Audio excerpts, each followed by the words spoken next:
Father Rueda, years ago, Enrique Rueda wrote The Homosexual Network. And this book really blew this story wide open, as it were, way back before anybody else was writing about it. And Father Rueda was writing about what he'd personally seen.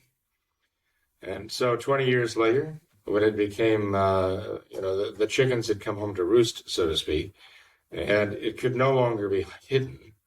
Okay, it became very obvious, even here in Cincinnati, when Archbishop Pilarczyk had to stand before a courtroom a judge in Cincinnati and plead guilty to covering this up. But he didn't plead guilty as though he were the guilty one. He blamed the church, as it were, saying the archdiocese, the Catholic Archdiocese of Cincinnati, was the guilty party in covering up this abuse.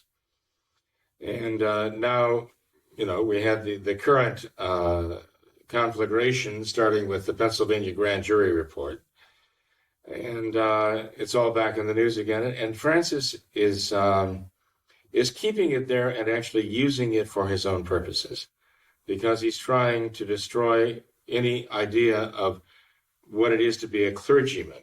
He's not, it's not a matter of clericalism. He's trying to destroy the whole idea of a clergy, and a clergy that actually forms a hierarchy of the church. Mm-hmm.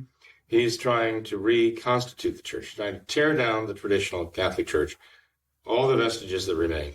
And he wants to build his church in his own image and likeness of his own corrupt modernist thought. One of those